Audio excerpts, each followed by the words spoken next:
ओम शांति।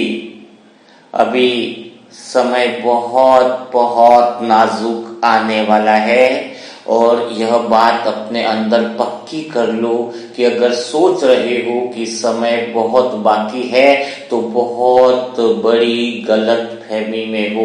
बड़े बड़े जो निमित्त आत्माएं हैं उनके द्वारा भी यही संदेश आ चुका है कि अभी तुम स्व पुरुषार्थ और योग और तपस्या पे ध्यान दो। जिसको बाबा के ज्ञान में आना था वह तो वैसे भी आ चुका है। अभी इतनी भयानक परिस्थितियां जस्ट मतलब कह सकते इसी साल में भी हो या अगले साल में भी हो। मैं भी कोई टाइम नहीं बता रहा क्योंकि भगवान ने टाइम नहीं बताया है, लेकिन संकेत जरूर मिल गया है क्योंकि इतनी निमित्त आत्माएं हैं तो समय का तो हमें अंदेशा हो ही जाता है। तो अभी अगर आज हमारा स्थिति अगर बिगड़ जाए विश्व की तो हमारी स्थिति आज क्या रहेगी? अपने आप से सवाल पूछो। कहीं हम अभी भी पुरुषार्थ करने के अंदर ढीलापन तो नहीं लगा रहे हैं? बहुत खून के आंसू रोने पड़ेंगे। क्यों? क्योंकि जब अंत समय इतना निकट आ गया है और फिर भी तुमने अपना स्थिति नहीं बनाया है, तुमने अपनी स्थिति को पावरफुल नहीं बनाया है, तो सबसे ज्यादा खून के आंसू इसलिए रोने पड़ेंगे क्योंकि आप ही के दोस्तों रिश्तेदार आपको बोलेंगे, क्या बोलेंगे कि हम तो मूर्ख थे, हम तो पागल थे, हमें तो पता ही नहीं था, हमें तो समझ नहीं आई कि ये भगवान ही आ गया है। तुम्हें तो कंफर्म पता हो गया था कि भगवान इस दुनिया में आ गया है, फिर भी तुमने ऊंचा पद श्रेष्ठ पद क्यों नहीं पाया? और वास्तव में ऐसा होना ही है। जब ऊंचे से ऊंचा भगवान आ गया, ऐसी समझ आपको मिल गई है, पुरुषार्थ करने की विधि आपको मिल गई है, तो फिर आपका स्थिति पावरफुल क्यों नहीं हो रहा है? इसके दो तीन कारण हो सकते हैं। कुछ आत्माएं तो त्रेता युग वाली ही आत्माएं हैं। कैसे हैं आत्माएं? वह त्रेता युग वाली आत्माएं हैं जो जीवन भर उनका एक ही रोना है, मेरी ये समस्या है, मेरी बेटे की समस्या, मेरी बहन की समस्या, मेरी फलाना समस्या। अरे तुम्हारे पास समस्याएं हैं तो त्रेता युग वाली आत्माएं इसलिए हो कि तुम समस्याओं के लिए रोते रहते हो। जो ऊंचे कुल की आत्माएं हैं वह समस्याओं को अवसर के रूप में देखती है। हमारे साथ भी समस्या है। आपसे क्या ब्रह्मा बाबा की समस्याओं से आपकी समस्या बड़ी है? पूरे विश्व को, पूरे गली मोहल्ले के लोग दुश्मन हो गए, जगह जगह उनके ऊपर लांछन लगाने लग गए है। कुल मिलाकर के दादिया देखो, सबके जिसके पास भी समस्या आई है, 108 वाली, 16,000 या सत्युग वाली जो आत्मा है वो समस्या को समस्या देखती ही नहीं है, उसको तो आगे बढ़ने का अवसर देखती है। यही फर्क है त्रेता युगी आत्मा की और सतयुग की आत्मा की। अच्छा एक बात बताओ, अगर जिसकी समस्या ही छोटी है यानी उसकी औकात ही छोटी है। अगर मैं आपके पास कभी 100 करोड़ की समस्या आई है, 100 करोड़ की समस्या आपके पास आएगी कहां? आपकी औकात ही नहीं बढ़ा रहे हो आप है? अगर आपके पास 100 करोड़ की समस्या, भगवान को बोलो कि मुझे 100 करोड़ की समस्या दे दे, इसका मतलब आप 1000 करोड़ के इंसान होंगे। क्लियर बात है। यानी जब समस्या आपकी छोटी छोटी है इसका मतलब आपकी प्रोग्रेस हुई नहीं है। समस्या जिस दिन बड़ी आने लगे इसका मतलब अपनी औकात बढ़ चुकी है, अपनी स्थिति बढ़ चुकी है, अपनी पावर बढ़ चुकी है, अपनी शक्तियां बढ़ चुकी है। तो ये तो देखने का नजरिया है कि तुम्हारी समस्याएं छोटी छोटी समस्याओं में अटके पड़े हो और वही समस्या है। समस्या तो पुरुषार्थ तो कुछ हो ही नहीं रहा तुम्हारा है, उसी समस्या को देखने का नजरिया नहीं है ना।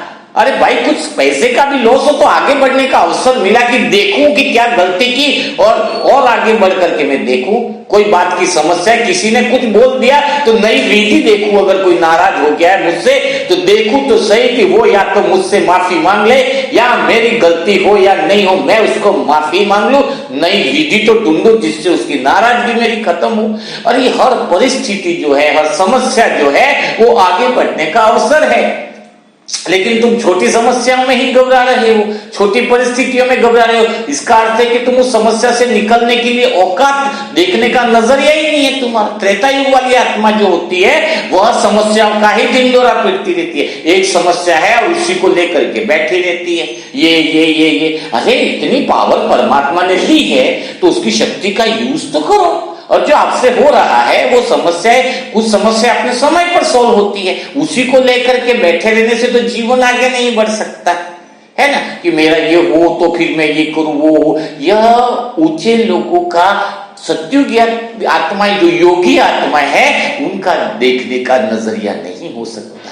पहला काम तो यह है कि आपको समस्याओं को देखने का नजरिया बदलना होगा और समस्याओं को अवसर मानना होगा। तो इस ज्ञान में और योग में आप अभी अंत समय में भी फास्ट पुरुषार्थ कर पाओगे, वरना लास्ट तक वो ही आप बजाते रहो अपना डमरू, कुछ होने वाला नहीं है।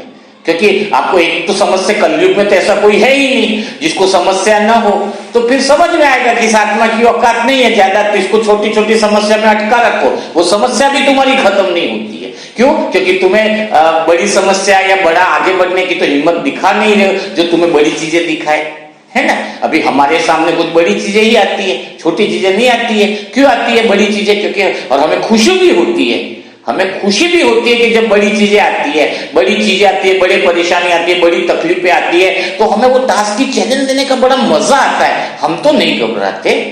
आप एक बात बताओ, अगर आप हमारी जगह हो, ये प्रज्ञा बहन है, आपका प्रिंस है, इनका ऑपरेशन हो, सीधी बात हो रही हो, ऑपरेशन थिएटर में बात हो रही हो, तो क्या कहने की कितनी बड़ी हिम्मत चाहिए कि ऑपरेशन करो, कुछ भी इसको नहीं होने वाला है।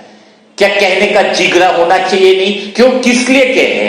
क्योंकि अगर समस्या है, अगर परमात्मा ने अपने पास बड़ी भेजी है, इसका मतलब भगवान की नजर आप पर है। अगर आपके पास समस्या आ रही है, अगर आपके पास बड़े चैलेंज आ रहे हैं, इसका मतलब भगवान आपको देख रहा है। यह इस बात का सबूत है, यह इस बात का प्रूफ है। दादियों के साथ आई बेगारी बात, किस आत्मा के साथ समस्या नहीं आई है। आप खाली बस क्या सोचते हो? आपके समस्या का देखने का नजरिया ये है, मेरे पास समस्या आ रही, बाबा मुझे साथ नहीं दे रहा है, भगवान मेरा देख नहीं रहा है।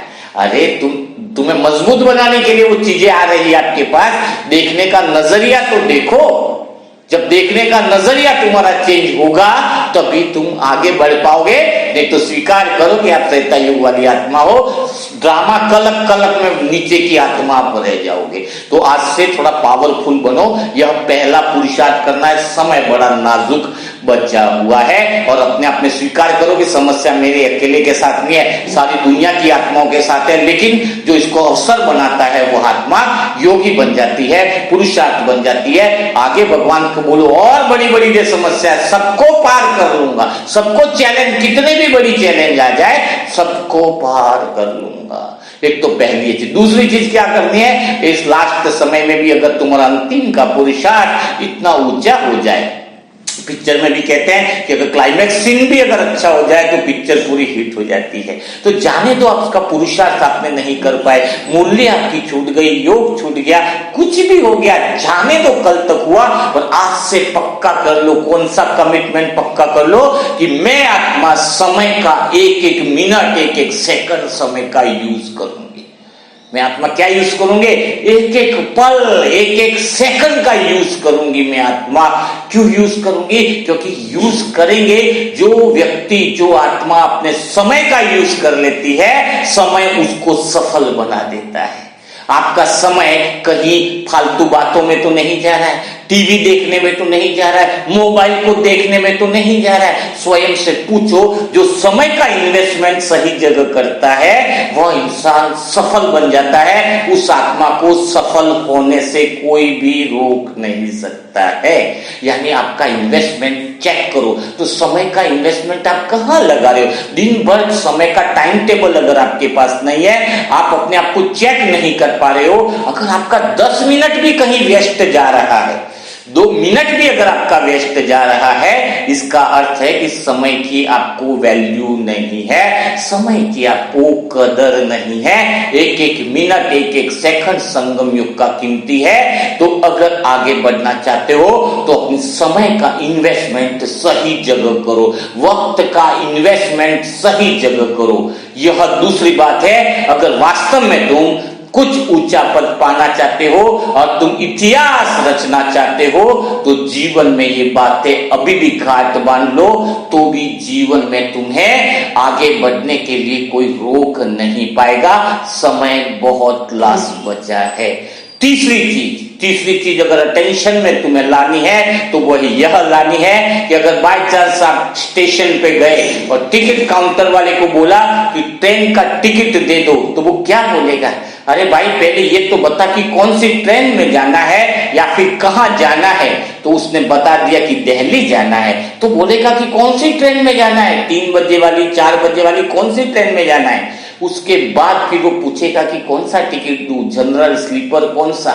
तो आपका जीवन भी कहीं ऐसे यात्री की तरह तो नहीं है जिसके जीवन में अभी तक आपने लक्ष्य ही नहीं बनाया है कि मुझे सतयुग में पद कितना प्राप्त करना है, कौन से पद में आना है, क्या मुझे 108 में आना है, क्या मुझे 16,108 में आना है, या किस में आना है। उसको अभी तक अगर आपने डिसाइड नहीं किया है, निर्णय अगर आपने नहीं लिया है, तो समझ लो आप सतयुग वाली आत्मा नहीं हो। जैसे मैं तो अपने खुद के लिए स्पष्ट रूप से आपको बता देती हूं, मैं आत्मा 100% मेरा जो लक्ष्य है 108 में आना है। एक भी दिन ऐसा नहीं जाता है जब अमृत वेला में मैं बच्चा बन के बाबा से यह न बोलूं कि बाबा कैसे लाएगा, कब लाएगा, कैसे योग कराएगा, कैसे पुरुषार्थ कराएगा, सब तेरी टेंशन। एक ही मन से मैसेज देता हूं, एक ही आत्मा को मैसेज देता हूं कि मैं आत्मा 108 में आ रही हूं। कोई मैं आत्मा विशेष तो हूं नहीं, आप सभी आत्माएं विशेष हो। मन से सजेशन दे करके तो देखो, रेगुलर दे करके देखो, लक्ष्य तो बना के रखो। आत्मा स्वतः ही आपको मनन चिंतन करा देगी, आत्मा स्वतः ही आपको योग के मार्ग खोल देगी, आत्मा स्वतः ही आपको निर्विघ्न बना देगी। लेकिन आप निर्विघ्न कहां, आप तो छोटी छोटी समस्याओं में लेकर के बैठे। कोई भी पूछे आधी रात को भी बोले भाई क्या प्रॉब्लम है, मेरे भाई को प्रॉब्लम, मेरे बेटे को, नींद में भी उठाए तो वही एक ही रटम रट्टा लगा। अरे सारी दुनिया की में कितनी बड़ी बड़ी चैलेंजेस है, उसको आपने इसके ज्यादा आपको नींद में भी कोई उठाए तो आपको क्या बोलना चाहिए, क्या समझ है? अरे कुछ नहीं, बस 108 में आना है।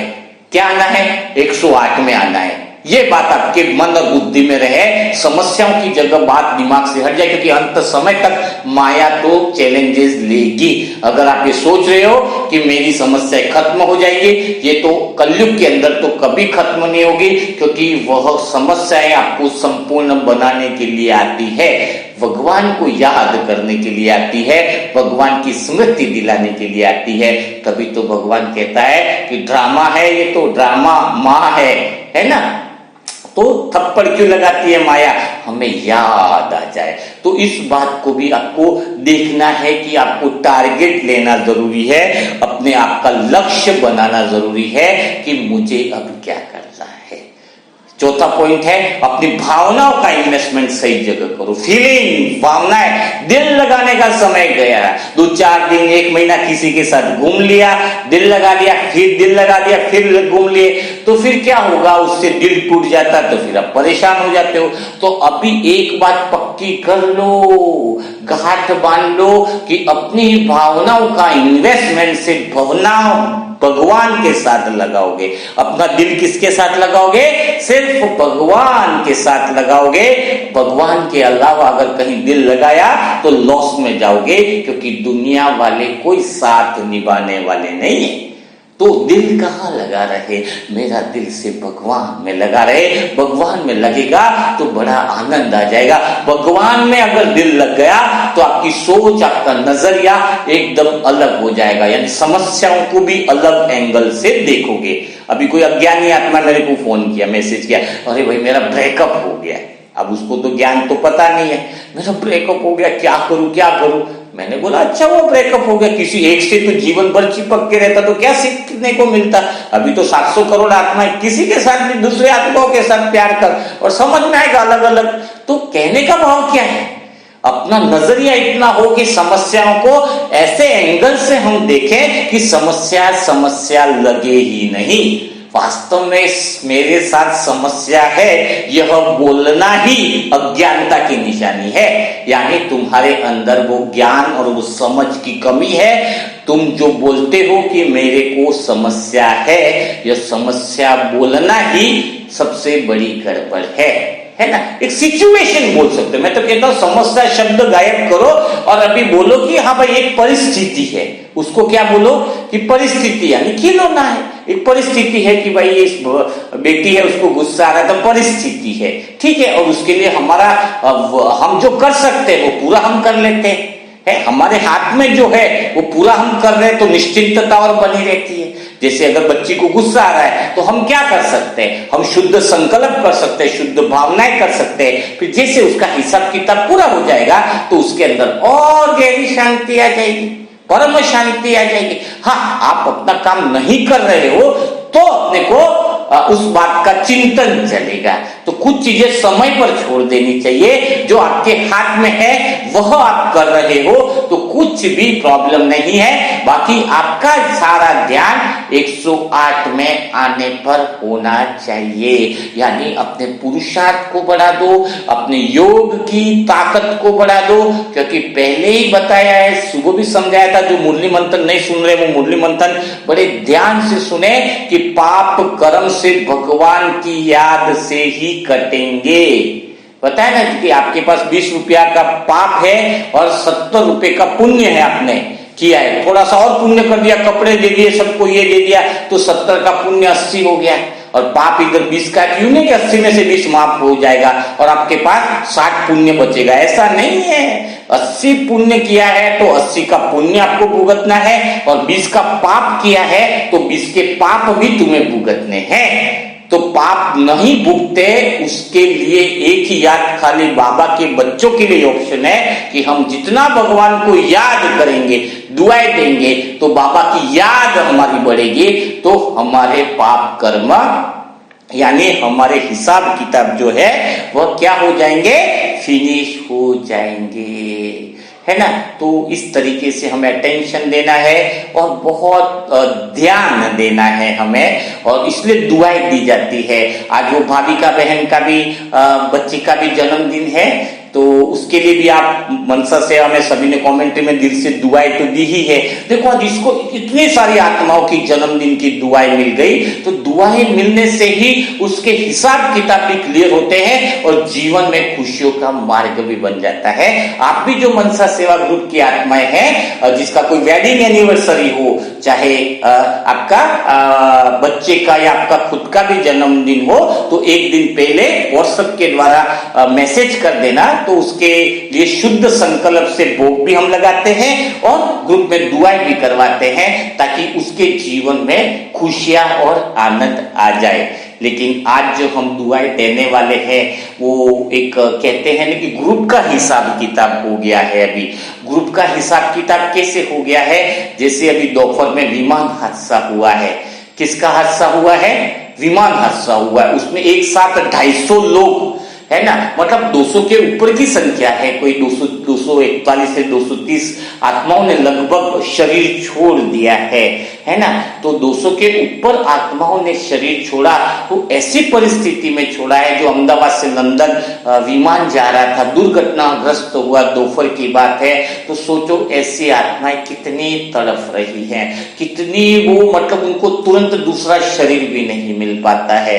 तो सोचो उनके रिश्तेदारों में क्या हालत है, क्या धन काम आएगा इस समय, क्या दौलत काम आएगी। सोचो किसका बच्चा बिछड़ गया, किसकी बच्ची चली गई, किसके माँ बाप चले गए, है ना। तो ऐसी दुखी आत्माएं हैं। हमारा फर्ज बनता है कि हम विमान हादसे के अंदर जिन आत्माओं ने शरीर छोड़ा है, उन सब आत्माओं को आज सुख और शांति की अनुभूति कराए, उन आत्माओं को शांति का सकाश दे और उन आत्माओं को कहते कि परमात्मा की याद दिलाए, ताकि वो आत्माएं जो भी बहुत ज्यादा दुखी होकर के तड़प रही होंगी इधर इधर सूक्ष्म शरीर में, उनको तो बाबा का ज्ञान नहीं है, उनको सूक्ष्म कर्मेंद्रियों का ज्ञान नहीं है।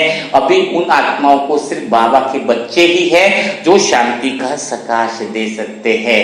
तो अभी हमें बिना देरी किए विमान हादसे के अंदर जो भी 200 के ऊपर आत्माओं ने शरीर छोड़ा है, उन आत्माओं के लिए शांति का सकाश देना है और उनके परिवार वालों को भी हिम्मत मिले इस परिस्थिति के अंदर, इस दुख के माहौल में वह इस दुख को सहन कर सके, इतनी सहन शक्ति उनको मिले, वह उस तरीके से हमें आज सबको दुआएं देनी है और दिल से देनी है। क्योंकि आपकी एक एक दुआ उस शरीर छोड़ गई है जो आत्माएं, उनके लिए वह दुआ वरदान का काम करेगी।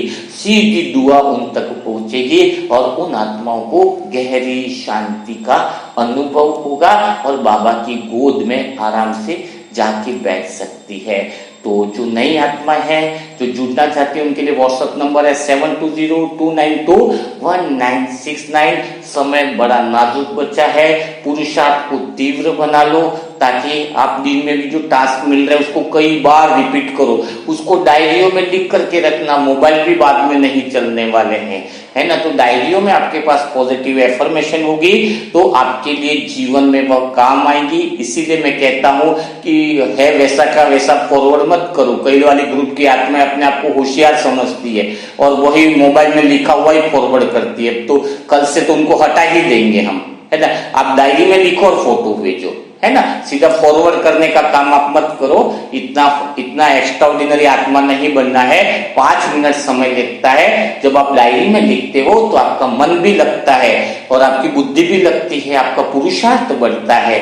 तो जीवन के अंदर जो टास्क दिया जाता है इसको सीधा अच्छे से मान लो, लॉजिकल माइंड मत लगाओ, समय कम बचा हुआ है। तो कल फिर हम मुलाकात करेंगे ऐसे ही दुआओं के सेशन के साथ। तब तक के लिए सभी भाई बहनों को ओम शांति, ओम शांति।